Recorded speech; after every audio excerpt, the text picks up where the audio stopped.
Hello, everyone, and welcome. Thank you so much for joining us for today's webinar, 5 Cybersecurity Gaps You Must Close Before 2026. We're excited to have you here for what's going to be an insightful and practical session. Before we get started, we just have a few housekeeping notes to go over. First off, today's session is being recorded, and we'll share the recording with you afterwards. So don't worry if you miss anything, you'll be able to go back and revisit. Second, we encourage you to ask questions. Please submit your questions in the chat panel and we'll answer them at the end. And finally, stay tuned to the end where we'll be announcing the winner of our giveaway. And now I'm thrilled to introduce you to today's speaker, Ed Higgins. Ed, take it away. Thanks, Courtney. Hey, everyone. Good to see you again. Happy Cybersecurity Month, October.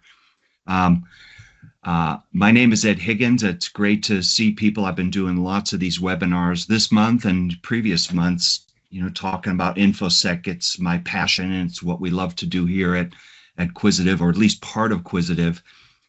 Today's session is going to be kind of fun because we're going to lay out a few 5 kind of top security gaps that we've seen. The industry's kind of correlated that we kind of need to get a handle on before 2026 hits us. And last week, the 22nd, we did one on agentic AI and the security things, and what's happening there with the growth of AI and agent or autonomous agents working on our behalf.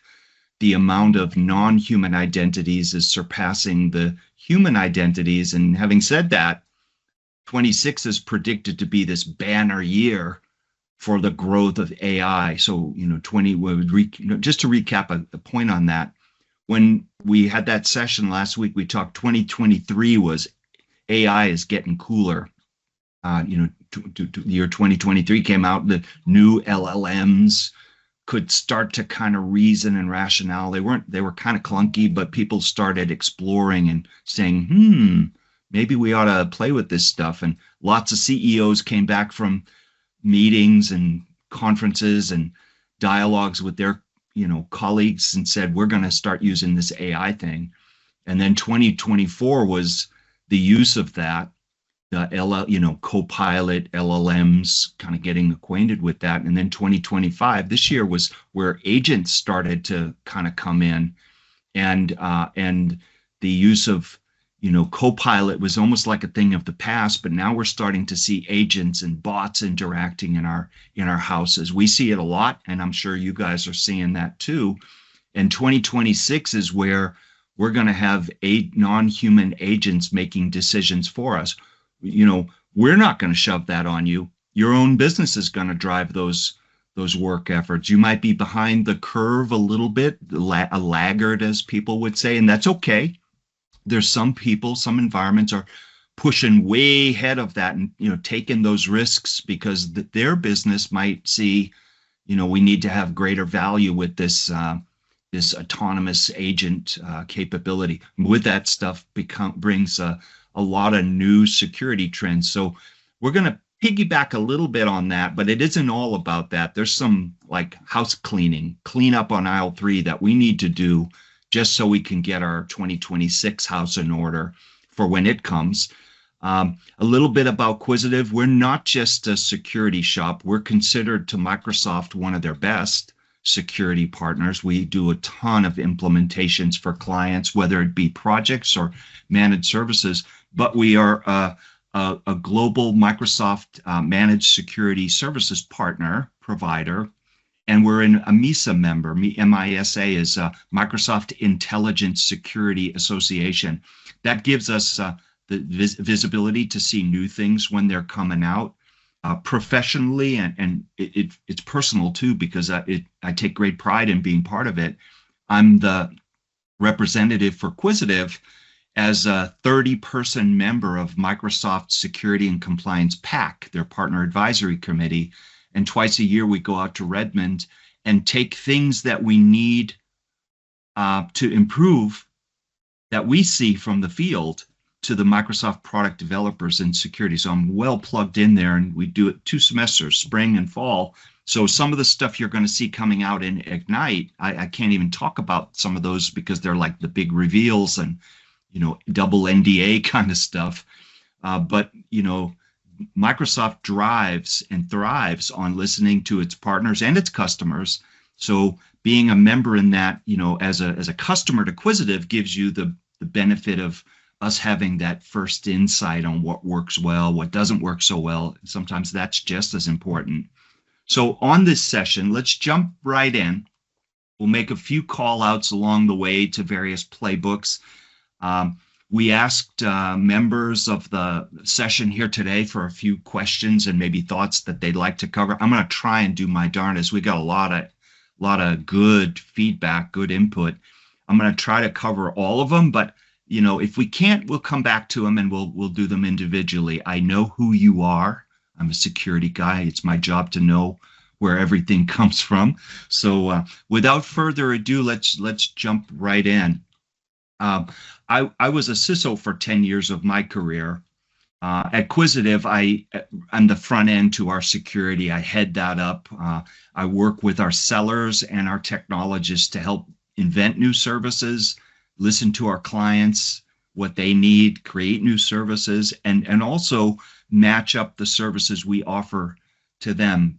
But having been a CISO myself for about 10 of my 36 years, we're gonna look at this as we're all CISOs here in some way, shape, or form. We are charged with our destiny. We may be an administrative level, we might be a technologist, or we may be a CISO attending this very call.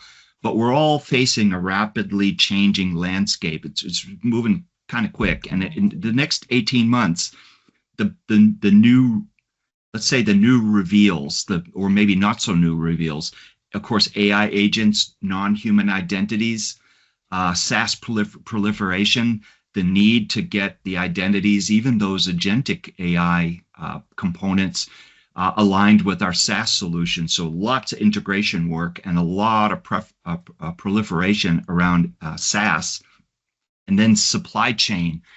It kind of gets into that, back in the day, SolarWinds had a service to update patches. It pushed out a corrupt patch of malware was infected into an update, and it kind of crippled a bunch of people. It was the spread of I forget what malware variant it was, but it was fairly significant several years back. CrowdStrike pushed out a busted DLL, a driver, by skipping a step. It could happen to anyone. They're a third party. They pushed out an update to an agent on the devices they manage. They're a good shop, don't get me wrong, but because it could happen to anybody.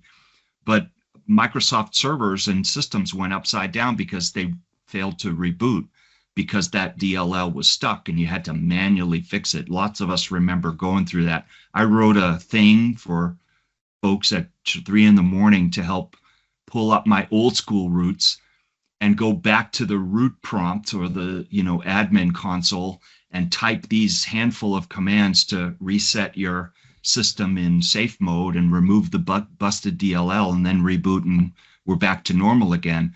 But lots of people were waiting for the red button to happen, the silver bullet, and it wasn't going to come. You had to manually intervene. So those are supply chain exposures, and the more we are dependent on supply chain, you as our customers or prospects to Quisitive, you're dependent on us for certain things. We may not host your environment in our environment. We're not that kind of shop. We actually do our work in your house, but you are a customer to Microsoft. So when they have an outage, you have an outage. So having that resilience and pressing in on them to have a more resilient. Now they rarely would have an issue, but it has happened. It does happen from time to time. AWS just had one the other day. So being dependent on our supply chain and those integral components that we are dependent on to drive work for you. If you use Salesforce or if you use ServiceNow or Snow, if that goes upside down, then your ability to have call tickets or process deals, those things could be affected as well. So we're creatures of the supply chain ourselves, and those exposures, bad actors see that and they're taking advantage. So this session's going to distill some gaps in our house that we need to kind of tackle. To set kind of the expectations of what we'll play around with today, the like 5 most common, oversights, things that when we do assessments, when we do work for our clients, when we meet new clients for the first times in conversations, we discover these things. And of course, the industry seeing similar trends, we're going to show some of those trends and what they look like. And we're going to back them by like what context makes that legit. And then how to pivot your strategy to deal with those threats that we mentioned, because AI is not a threat. It's actually a benefit, a capability, a technology epiphany, if you will, because .com came out and revolutionized the internet. Prior to that, the system becoming more affordable, putting it on a person's desktop. You didn't do those things 40 years ago, whatever. That is before my time. But the internet came up, and that was a thing. And then we saw that, and we learned how to deal with it. And now we're seeing this next thing where AI is kind of changing the way IT and security interact and operate by bringing with it some things that we didn't think about before. So we'll kind of go into those things as it were, and we'll also couple that with the 2025 and maybe prior, before and after data to show what some of the exact 90-day plays that your team could tackle, things that our managed services team leverages and thinks about when we deploy, and then we'll touch on some of the practices that Microsoft brings to bear. This isn't a Microsoft commercial. We're really savvy with their technology. We're really savvy with how to make it sing and dance and do all the right stuff and integrate. So I'm not going to be kind of trying to sell you on technologies, but I'm going to show you some things that marry up. Presumably, you guys are somewhat Microsoft shops or using some of those tools. We want to make sure that you know the correlation of those particular tools like Purview or Entra, or the new capabilities with Entra like Agent ID, which is kind of a new thing for this year. You just came out. But that's part of the guardrails to help you with your agentic journey or your non-human identity governance, stuff like that. And then we'll bring some real world lessons, what we see, what's worked, what hasn't, and how we all want to avoid being the headline. The next headline is something we don't want our management to have to deal with us. And for those of you that bring forward to your leadership, or you are the leadership that brings forward to your boards, some new things coming out of interactions with boards of directors, where their language is changing. They've always been sophisticated, don't get me wrong, but tech savvy and security savvy about how attackers harm us, how attackers are using AI to now levy attacks against us much quicker than before. And so the language that board members are speaking has advanced significantly. So we're going to look at some KPIs actually that you can use, and we'll break them down into raw language to help you out with that. A few of these things, I'm going to hopefully not drain each and every word. I don't like reading slides. I don't do a really good job of that. But I picked a few of these things so you'd see where some of the meat on the bone is. We talked about that third party. 30% of breaches involve third parties. There's some vulnerability or exploitation, and that's up 34% plus year on year. So it's increasing the amount of third parties that are involved in breaches that may impact you, may affect you, maybe your breach. And God forbid that happens, but there's a third party, you got a third of a chance that some third party relationship is going to be that beachhead, that they're going to be implicated. It's not super scary. It's just something that makes us think about, man, I really need to vet out my partners and my third parties. Keep that in the back of your mind. That's really important. Interestingly, really interesting, I think it was 20, 2014, like 10 years in back view, 10 years ago, the dwell time when a bad actor breaks into your environment, they could creep around, back in the day for the median, the norm, the typical was 205 days back in 2014. That's a scary statistic. Bad guy breaks in and he's traipsing around your environment for 200 plus days. And we made huge improvement. CrowdStrike did a great job. I think Quisitive did a great job within having MDR, XDR capabilities, 24/7 SOCs that are affordable to people, but also like SecureWorks, Critical Start, Alert Logic, lots of players out there became affordable, became the dialogue that people were having about EDR, endpoint detection response, MDR, managed detection response, and XDR. The X is either extensible or extended. Choose your word. Everyone picks one of those, but it means like the stuff that might be more difficult to bring into an MDR solution. So like think about like in Microsoft, we use Sentinel all the time. We don't always have to use Sentinel, but we tend to use it as a pane of glass, and we can operate around that and build our SecOps around Sentinel.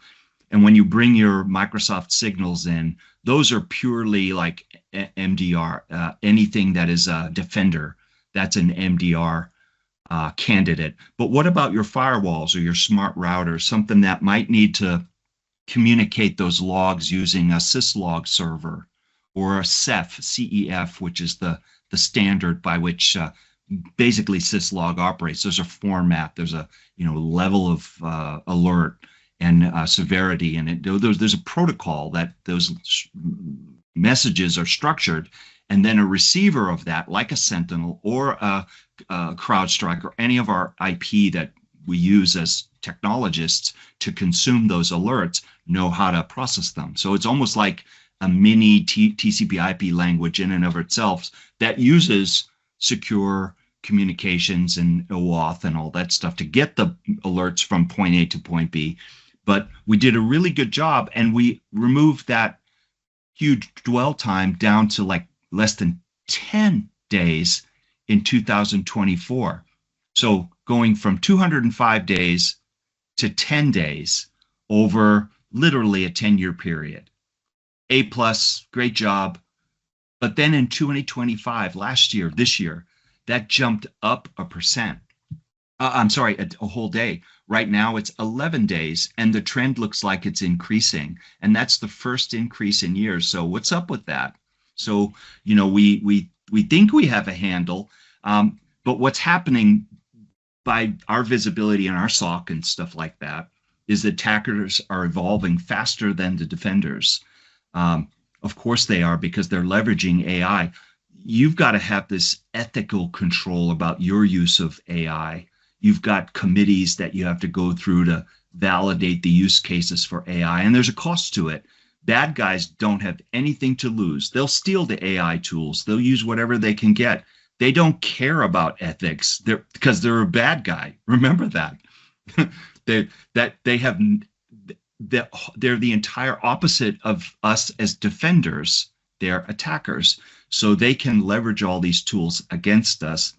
And then cloud and identity-based intrusions are harder to detect with legacy systems. So you kind of need to get your Entra ID. And a couple of the questions that were some of my colleagues here that are on this call submitted about, like, how do we put in controls for conditional access, or how do we put in controls to be able to better detect that, and the identity parameters like risk-based identity protections. Those things become really meaningful in that zero trust thing. So we'll kind of peel into that.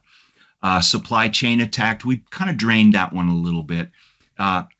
SaaS reality, 75% experience a SaaS security incident Doesn't necessarily need to be a breach. It could be a availability issue. Remember, security is confidentiality, integrity, and availability. So any of those three in the triangle could become, issues.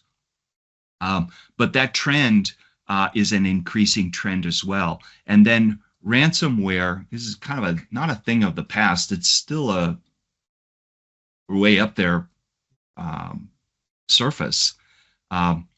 Was present in 44% of breaches. So bad guy breaks in and then he deposits a ransomware to take advantage of the ransom. Interestingly enough, 64% of victims refuse to pay the ransom. It's almost like you don't cater to terrorists, so we're not going to pay the ransom. Usually, even when you pay the ransom, you might get your house unlocked or maybe not. There's always a risk with that. But they're not going to give you back your data. There's no integrity. They're thieves. Remember that. So that data is going to be sold in the dark net, despite what you hear. So the recovery. I don't think there's an ROI on paying a ransom. But some environments you have to look in the mirror and say, okay, we can just delete everything we've got and start fresh, or we cater to these clowns and then, get past them and then never let this happen again, which is, it's going to happen. Stuff happens. It's about having a resilient program, but paying a ransom is not a good form of being resilient.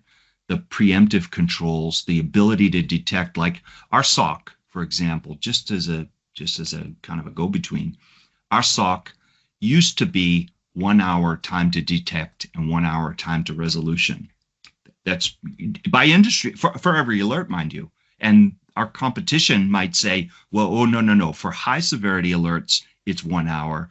But then low severity alerts is 3 hour, 4 hour, 5 hour, etc. Different people have different SLAs. We said, well, and I asked for this and our team delivered this. The bad guy doesn't care about how they get in. In fact, they want to get in under the lowest signal possible because you're probably not paying attention to the lows. Time in the day, everyone's focusing on SEV1 or high criticality alerts.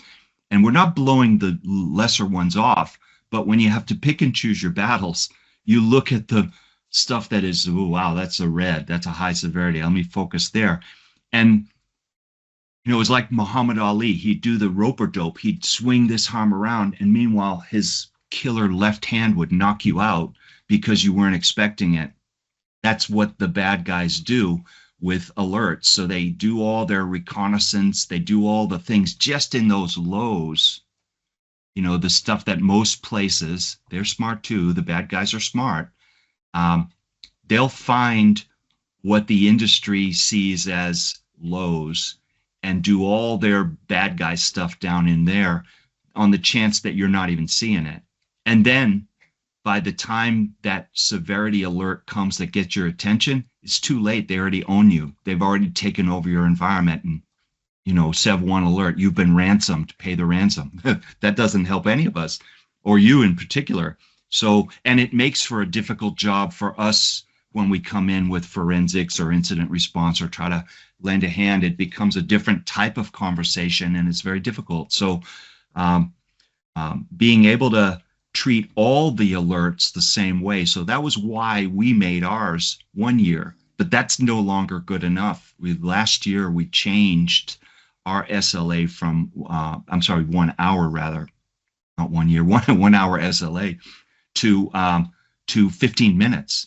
So now every alert we triage is detection within 15 minutes. And that MTTD, meantime to detection, is I got you. I see it. I'm on it. I'm doing something. MTTR doesn't mean to be like resolve the misconfiguration that might have led to an alert, but reconciling the alert. So MTTR deals with like the SOC identified a bad actor and quarantined that actor or reset all the sessions to that user account that's been compromised, and that might be an MTTD. I'm sorry, MTTD is I got you. MTTR was reset the user's account in the SOC, and that is within 15 minutes. We have to do that. You have to do that now to be able to respond resiliently to bad actors targeting us using AI. So, it's almost, I'm trying to say in the not the nicest way, but the clearest way, SLAs are, of 1 hour or greater are a little out the window. From the response and MDR, and all the variants of SOC, security operations centers, we all industry-wide, speaking as an industry guy, have to have better SLAs. And, Quisitive, we sharpened our pencils to do that. One last one here, and then I want to bump along. Microsoft in 2025 is kind of a 2025 reality check. These are not all bad. Microsoft came out with Entra Agent ID, which is a feature of Entra ID. It's a E5 level feature, but it's actually a really good one. And it was spawned on by a couple of semesters ago. The Partner Advisory Committee said everyone wants to turn on Copilot and use cases for agent, or not agentic at that time. It was generative AI, and not just Copilot, but the use of LLMs within your Azure OpenAI environment, that privatized OpenAI lab workspace that you can operate on. But the identity issues were still there. And so Microsoft listened to that and created Agent ID, which basically is how we put the guardrails around the use cases for using agents, like treat it like a privileged user, because an agent, if you think about like your service account, like a DBA account, a service account to do things on a cron job or a chronologic table, you might have to assign a privilege to that, and those get permanently assigned. And so service accounts can be rather dangerous if you don't put the guardrails around them. But you can't just PIM up, because when a batch job runs, it might need to have access. So there's a little bit of that, control, like risk-based controls. This service account is operated from this specific address in our environment. It can only interact with that specific address. You put the kind of fence around the castle. Well, what's the fence around the castle for a non-human identity, like an agent identity? You would implement like PIM and say, treat all those non-human identities like a privileged user. And when someone needs to elevate privilege, like, it should be only up to your level of privilege. And I'm a futurist, so I'm thinking about what happens when my AI agent that is doing work for me needs to have privilege greater than me. I'm a DoD guy. That's where I started as a design engineer, designing trusted compute and encryption models for an agency. So when I was a kid, I knew, and it's still with me, you can never elevate privilege higher than the owner of the privilege. That's a kind of a classification problem. So, and trusted compute defines that. So what happens when an agent may need to get a privilege that's higher to be able to render a verdict and help me do my job? That's a big debate right now.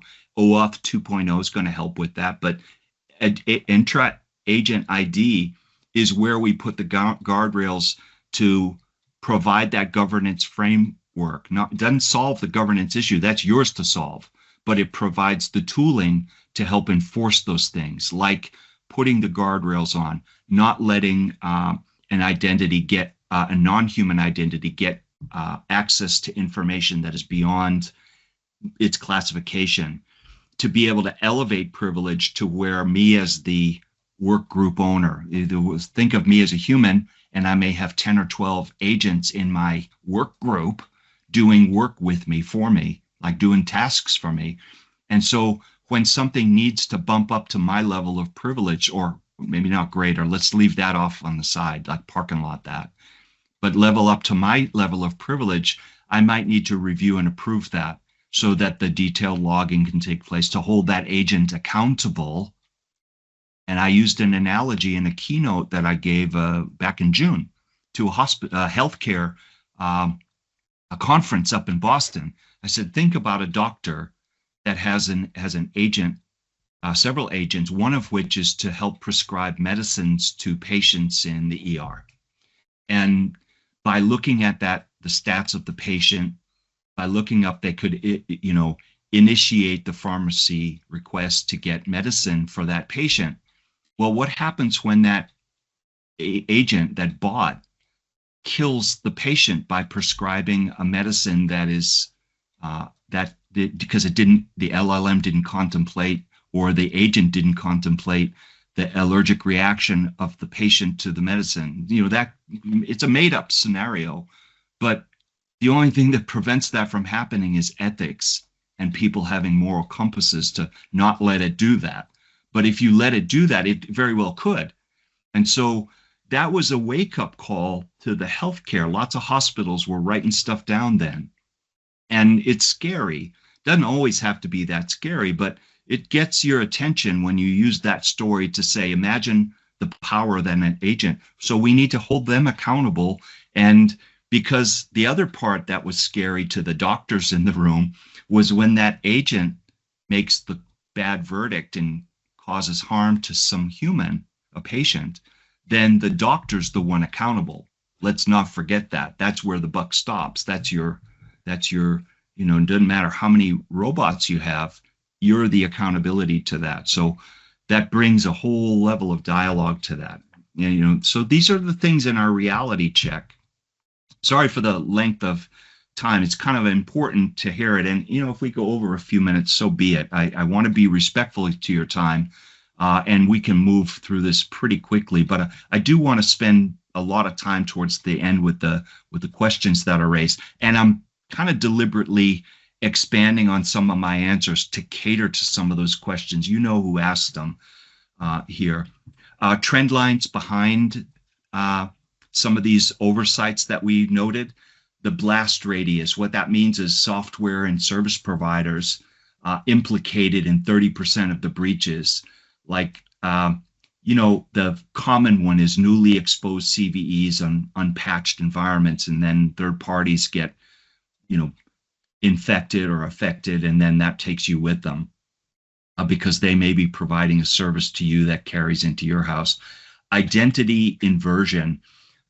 What is identity? Non-human workloads now kind of outnumber the amount of human workloads.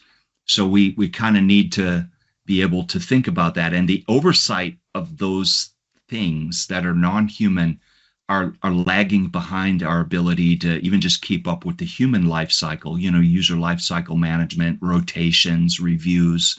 Well, how are we going to do that for the non-human IDs that, or identities that far outnumber right now even? Right now, I think it's 6-1, and it's supposed to be like 20-1 in the end of 2026. That's a kind of interesting thing. And then SaaS exposures increasing, and the AI amplifications of that. Let's see, and the signal to noise, that dwell time, and that low performance on SLAs. We got to kind of readjust the knobs on as the dwell time ticks up. That means bad actors get a little bit more time in our house, and our SOC needs to catch them before they kind of get into the house. So there's that race condition that's around that. Now, the promise of this session was to talk about the 5 things. So I'm going to jump straight over. I'm sorry, there's a slide here that is just the intro slide. So we're going to jump right into the five gaps: identities, data, secrets, detection, and third parties. You can kind of see where I'm going. I kind of preface this. We're going to break these into 5 actionable areas: agent ID, non-human identity, sprawl. Go get the last webinar. That was pretty dedicated to agent IDs. Our marketing team, you can kind of get at the link and download and take a look at that video. It's a half an hour webinar. It was pretty quick, but it was not because I did it, but I think it was insightful on some of this particular issue with lots of metrics and lots of things around how to fence off and control identity sprawl and put in those governance hooks that you're kind of just going to need. SaaS and Copilot data exposures. This is that thing called tech debt. I've always forever used this thing. And what it means is when now we're gonna break into each one of these individually. So let's hold off there. Secrets, the sharing of code, and secrets that are in code and in your supply chains, and the better management of not just secrets or certs, but all of those types of things. There are ways to improve the protections, and we just see that, and the industry does it as well, sees that these secrets are not being protected like they can. Detection engineering and analyst efficiency, the speed at which we can do detections. Of course, we're leveraging AI in the identifying, is it a good duck, is it a bad duck? We frankly always have. Security has been a kind of an interesting player in the use of AI, maybe more machine learning than AI. But now, like with Security Copilot, you could kind of take that out for a drive with Microsoft. It's still kind of expensive, but it lets you talk to your bot, your agentic AI, to say, how do I keep up? One of the colleagues asked the question, how do I keep up with the constant twiddle of my DLP and my phishing hardening level rules? You've got slider scale. How do I refine that? Because it's always changing. Well, that's true. And that's our problem. AI, Microsoft actually just introduced a Copilot for email for phishing. And it basically helps the drill in and dial in. You've got to configure it, but there's some kind of promise coming on some AI-enabled tools that lets us interact with and kind of adjust the knobs based on the types of attacks that are getting thrown at us and the appetite that we have. Because when you push that squelch knob too far to the right or left and kind of block out certain types of emails, you might be filtering things that arguably could be spam, but they're not malicious, and they're not phishing, but you might not want to filter them like they were phishing. You might want to just be able to put them in a spam folder, and that's a hygiene issue rather than a security issue.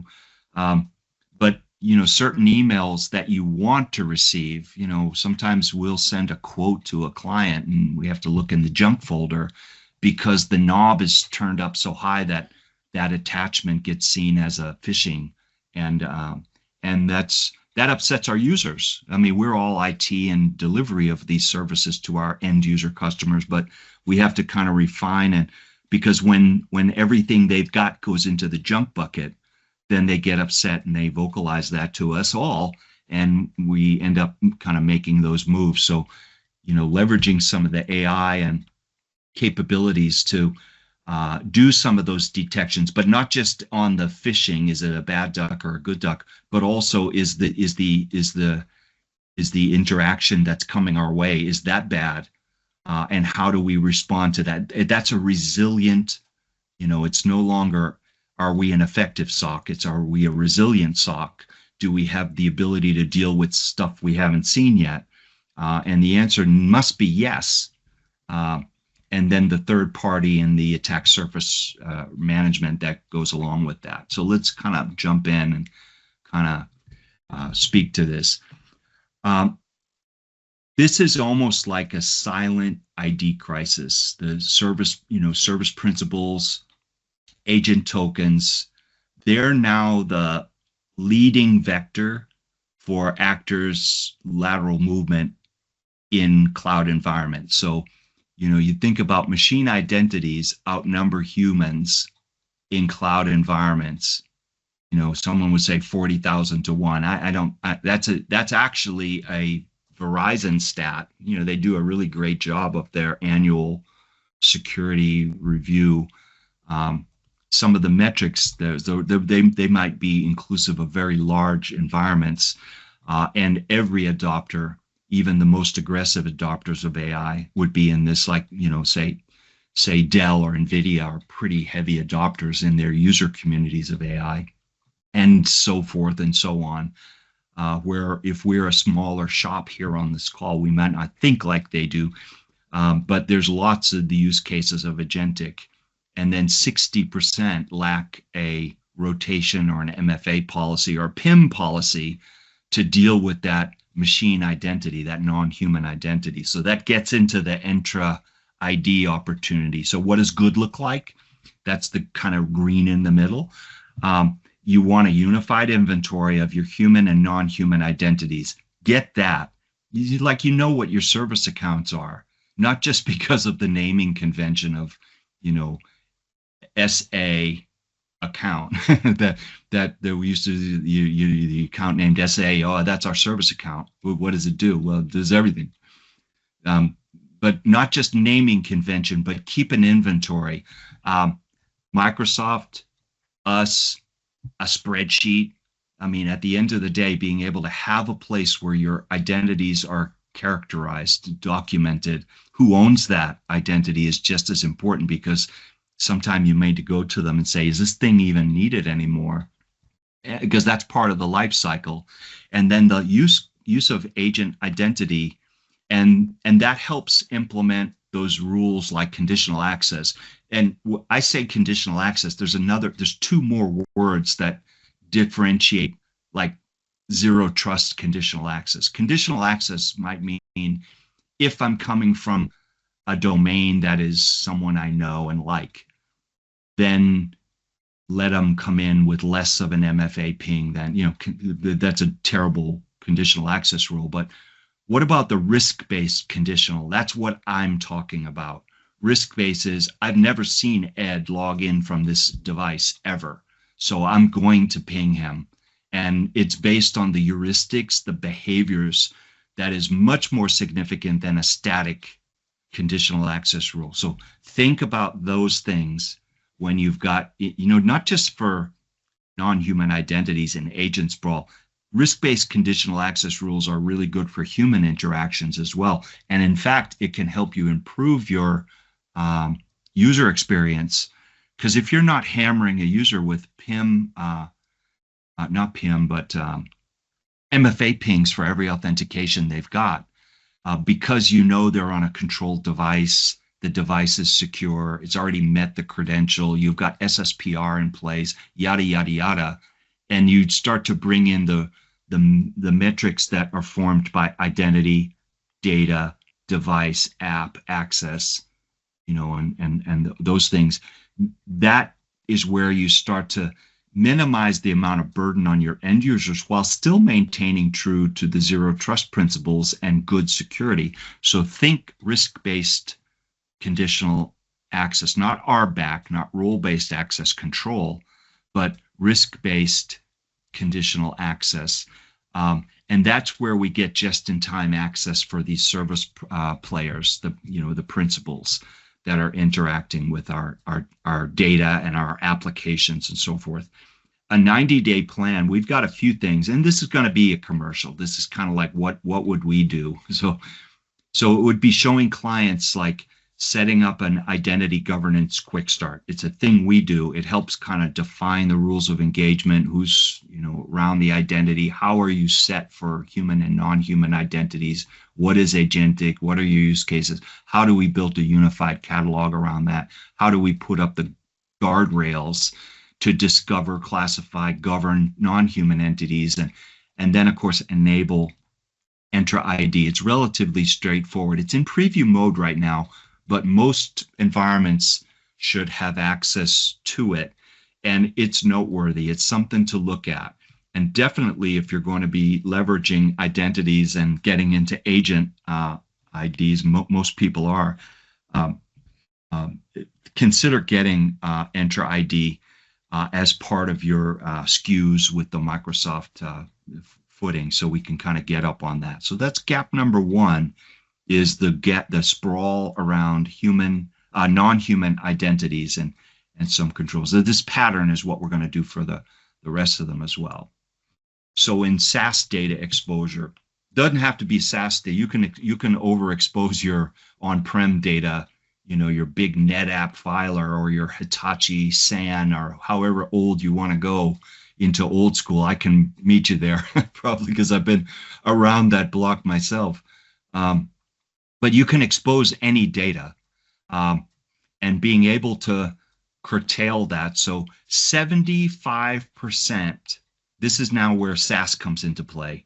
75% of organizations have experienced an incident. Again, it doesn't have to be a breach, a data breach, or a malicious actor. It could be an outage. It could be triggered by denial or distributed denial of service, or it could be a failure on the system. But 75% of orgs have suffered a SaaS-related incident. 55% of externally stored files contain sensitive data. So SaaS is a thing that is subject to incidents. Often your SaaS solutions, like think about, and there's no incident here, it's actually a really good shop. So when I use names, it's to give you names as examples of things that are out there. But people use Workday and ADP for payroll, stuff like that. That has PII in it. That is a SaaS solution. So we're part of that 75%. Quisitive is. We leverage, I'm not going to tell you which one, but we leverage some of what I just said. So we're part of that, but we haven't had that. We might be the 25% that hasn't had an incident, but we could. And what do we do about that data that's being shared that is of a sensitive data type, like our bank accounts, our social securities to pay our taxes, our international identities for our colleagues overseas, and so forth and so on. We have all this information, and 55% of that externally shared data, because it's a business process, has sensitive data in it. Well, how do we put the protections? So SSPM controls, DLP, like Purview is a great example. Turn on DLP. DSPM for data security posture management. That's relatively new. It's a feature inside of Purview that helps us put those guardrails on, and it establishes boundaries so that, like, when Copilot wants to explore data, you think about your access to data and my access to data. And tech debt, as an example, is when we race to the cloud and we said, all right, we got to put our firewalls in place to keep the bad guys out. But we trust each other, our HR and our engineering and our operations. We're all the same company. So let's pick and choose our battles. Let's not put in the controls that separate HR access from engineering and vice versa. That's called tech debt. And when we had to choose where we spend our money when we race to the cloud, we often, and we as collective, could be every one of us on this call. And when I'm involved in over 1,400 security assessments that get into the forensics, I see it. It happens. It's almost consistent that we're oversharing data on the inside of our firewalls. You, me, everyone. We can't, because we're not hosting your information, but we have to prove to you, leading by example. So some service providers like us, we've implemented these controls already. Copilot can't consume any client information or PII, PHI, PCI. We've got it hardened that way, but you may not. And it's a function of dollars. And I'm hoping you have, but you'd not be alone if tech debt was part of the space. The news is we have to fix that. That's a wake-up call. We have to pay off some of that tech debt. That is, let's put the data protection controls. Let's classify the data, restrict it as PHI, protected health, payment card industry, PII, personally identifiable information, PCI, payment card industry. So all of that we could call restricted, because there's going to be some law that fines you if you breach that. So that's a bad thing. Let's not go there. And it's not good to relinquish to give up your employee or your customer's personal information. So let's safeguard that. Then what about our intellectual property, our inventions, our recipes? We have a couple of customers that are they're food places. They have recipes for their brand that goes back hundreds of years. And that recipe is something that is considered sacred, maybe as sacred as PII. And so that has a classification. Well, that is what we mean by paying off the tech debt, developing the classifications for you, knowing what you've got, and then implementing the tools. It could be Purview. We know Purview really well, but it could be also Varonis. People have Varonis and other tech out there. We like the Microsoft stack because it works kind of better together. It's more efficient. It lets you get things done, but not to go down that path.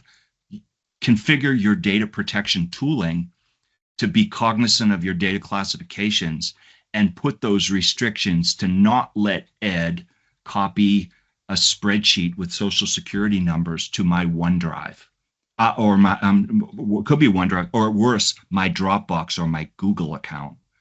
That should never be allowed to happen. And if you do allow such things to happen, then you want to have the exception documented and approved. So there's workflows around that. Purview sets you up for success with that, to create those workflow processes to be able to prevent, like if I put data protection on this very presentation, you wouldn't, because we're in Teams, you would not be able to take a screenshot of that. Now, we purposely haven't done that because you might want to take a screenshot of this one and not have to endure listening to me on a recording just to get the replay of it. So we purposely don't safeguard some things like this public forum. But if you were sharing something that was sensitive, you could put the restrictions, and Purview lets you do all that. Very few people realize that the granular, powerful controls that are built into Purview that we seldom see implemented. And those are great projects for like Quisitive to help you with, whether it's labeling, DLP, configuring the rights management, and even the visibility management, to say we don't want that particular data to go outside of our domain ever. It won't. We don't want anyone to be able to make a printout of this particular data. So you can kind of redact that type of stuff, or prevent it, from being copied over to Dropbox or Google or wherever, non-sanctioned apps. That takes Purview, and it also takes Defender for Cloud Apps. I always want to say CASB, Cloud App Security Broker, because that is our sensitive data protection agent that pushes out the controls to prevent you from copying sensitive data to your personal Dropbox account. And it certainly lets IT people, by looking at your your Defender for Cloud Apps portal, you can see who's copying sensitive data to their personal Dropbox and put in the controls, whether it's written policy or take a visit to them, or the mass download of corporate data to my Gmail might indicate the sales guy's fixing to quit, those kind of things. There's lots of that information, and Purview is the broker for that. One of the agent for pushing that out. Of course, there's DLP on the endpoint. There's DLP in your email. There's Purview for your enterprise. And then CASB helps to enforce those things with the OAuths that are, other cloud apps interacting with your tenant. So think about that and the things that go along with it. Secrets in code. So like, this isn't really a DevOps problem. It's an enterprise exposure issue. 24 million leaked secrets in GitHub in 2024, which is an increasing 25% year on year. So this is a problem that's growing. 70% of those shared secrets have been active for over 2 years. So it's a DevSecOps issue.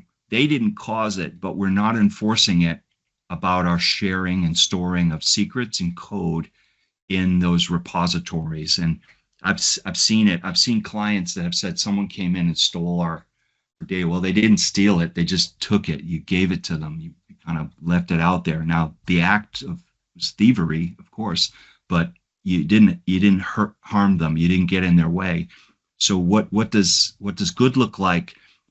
Scanning where our secrets are. There's all sorts of tools. Even our security assessments, every flavor of them has always had a part of that, part of rhythm. And we want to do this. Or for the forensic side, we enable all those signals. And some of you may have heard me even say this to you on how we're going to do our security assessment.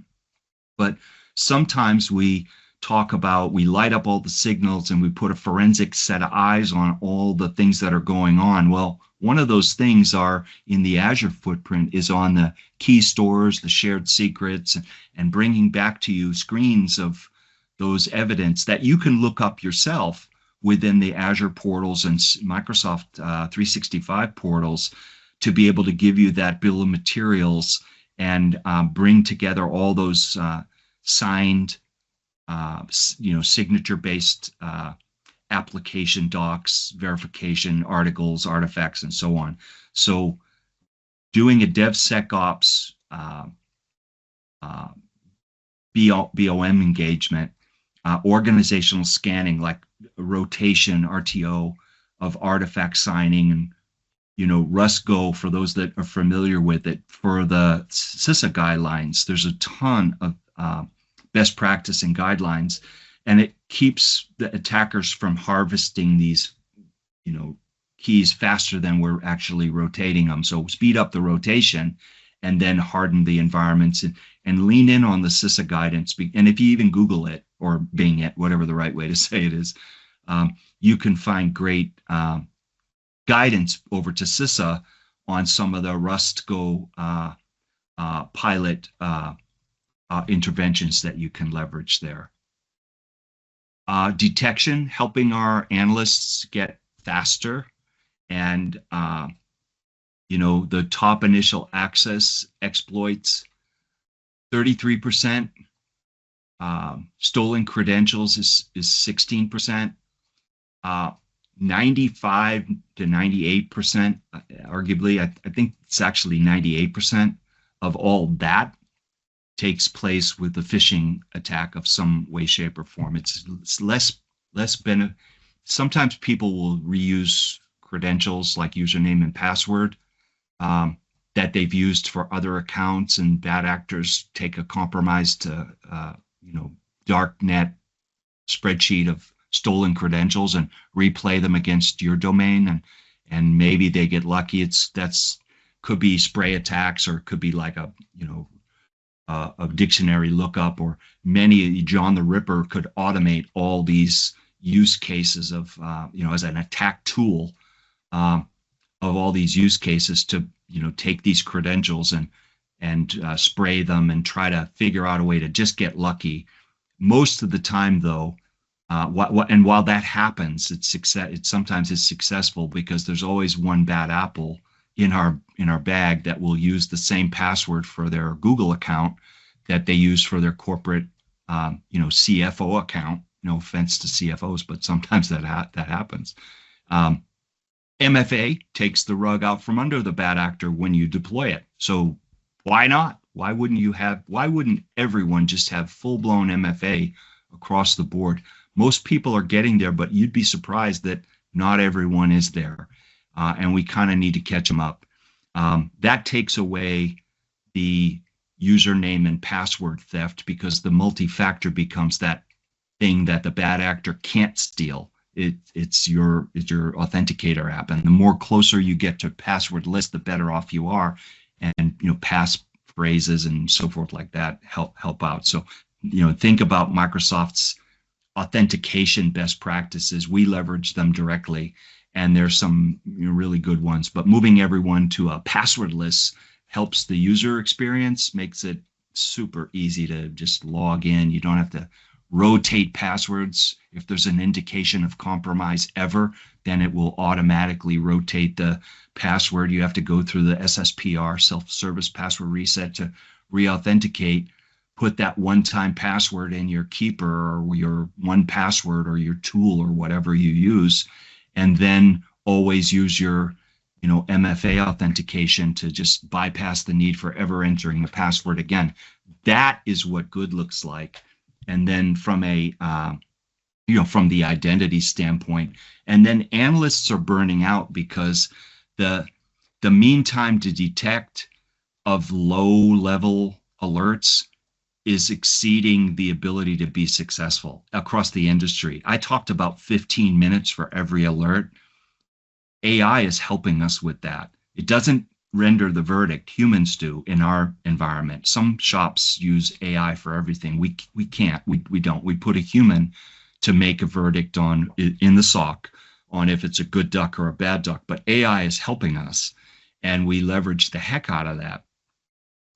What good looks like for all of these detection and analyst efficiencies for our various security engineers and threat hunters in the room, attack vector, aligning the detections to all those ways that the MITRE attack framework lays out all those behavioral, and it shows you where actually to spend your money. Because if you see these particular attacks heavy in the adversarial, identity space, you can spend more money and time on fixing that. Or if you see it in the data space, you can tweak that.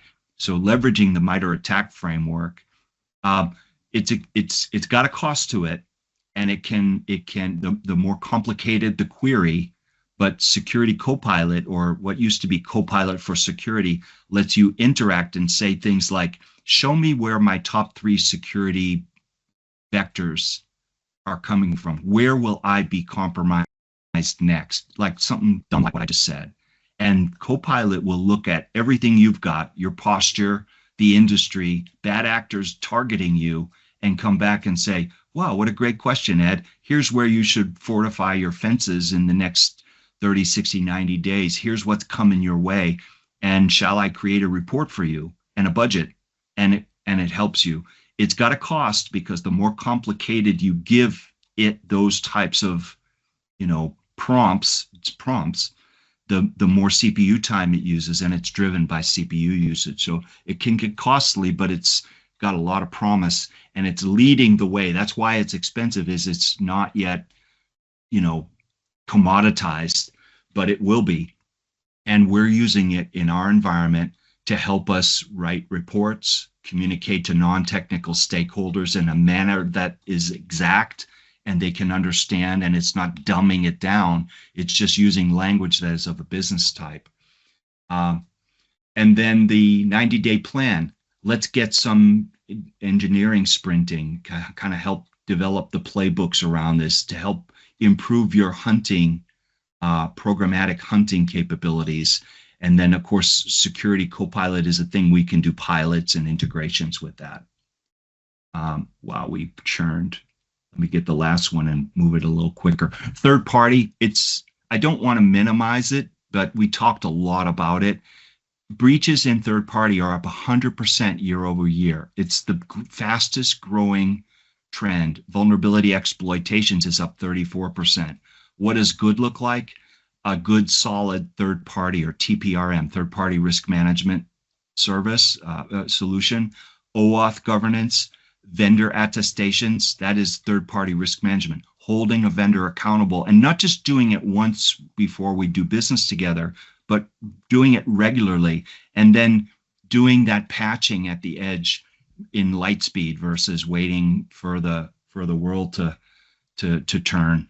Because bad actors are able to target and exploit a vulnerability in light speed versus giving you the time to go through change control to validate a patch. So we do some attack suite management services. We can do EASM discovery, OAuth audits, publisher validation, and then patch SLAs in that space. We have got a whole program on vulnerability and patch management combined as a service, but also helping clients develop and robust through pure consulting and the use of tools that are in your Microsoft estate. We can help you out there. So a little bit commercial on our part. Metrics that matters to the board. I'm not going to drain these, but I'm going to show you these ones. These kind of seem like a little weird. They might read a little weird, but it's the language that our board of directors are using. Reducing standing privileges, 80% for non-human identities. I want to click through what like one of them means. And then we're going to make sure you get this whole thing as a handout, because I just overshot my runway with time, and I need to kind of pull back a little bit. And if we need a part follow-ups, I'm happy to do it. But in plain English, what this stands for is reducing the numbers of always-on, over-permissioned, and never-expiring credentials used by apps, service accounts, principals, and workloads by 80% compared to your current baseline. What do you say to your board? How do you communicate? We've reduced our standing access to non-human identities by 80%. Those are metrics that can actually mean a lot. Why it matters is on the left. How you measure it is on the right. And then we kind of talk on 100% Copilot context inherits labels, DLP means. What does that mean?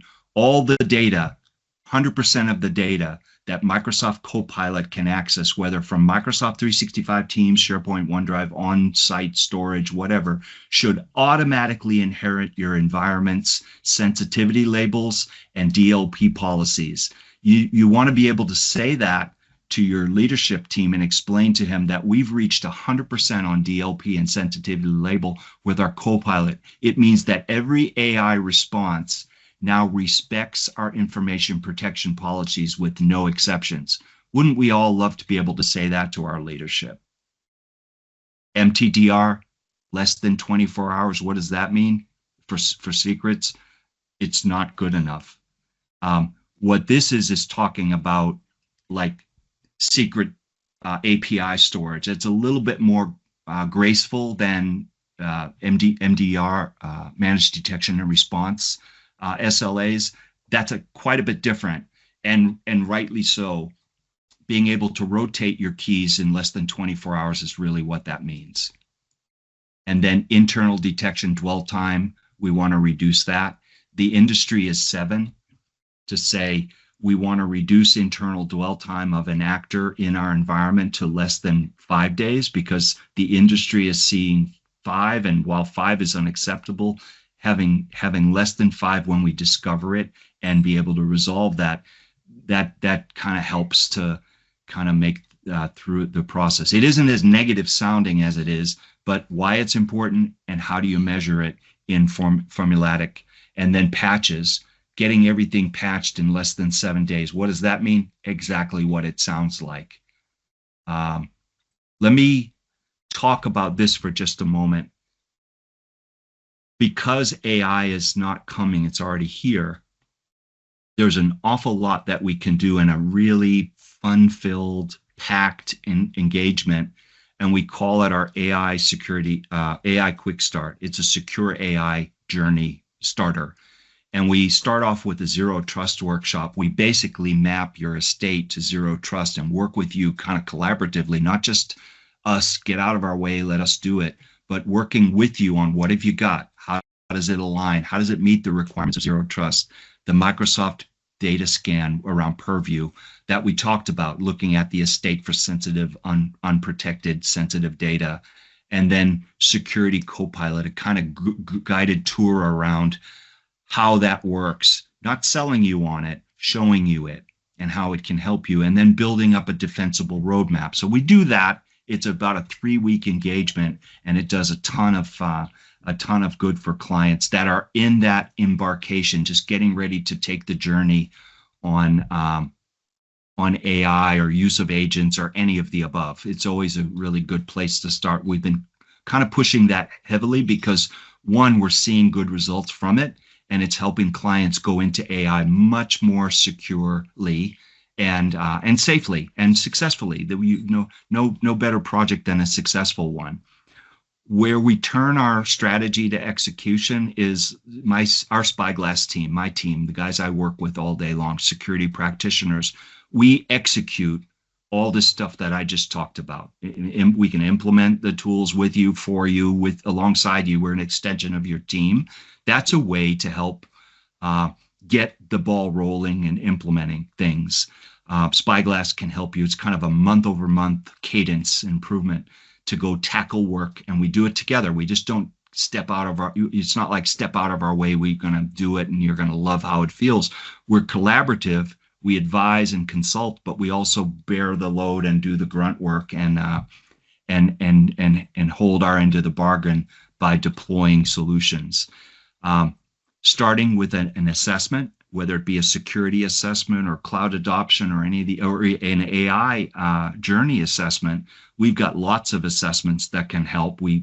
Some of them can be funded with Microsoft. Launch a 90, any of these things that are in these artifacts on like what does good look like, the 90-day program.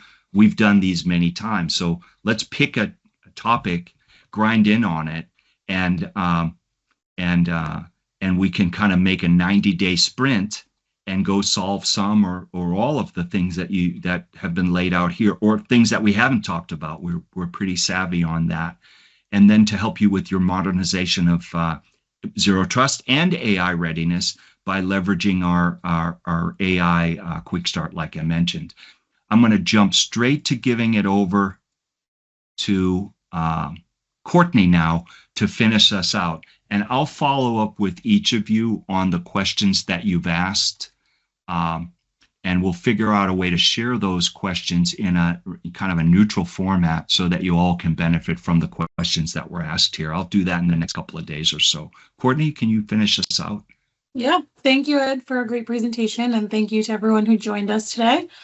Fun time. We get to announce our winner of the giveaway, and our winner is Grant Herrera. So look out for an email from me, and we'll get you your beer tasting. And again, thank you everyone who joined us today. We hope you have a great day, and we hope you found this valuable.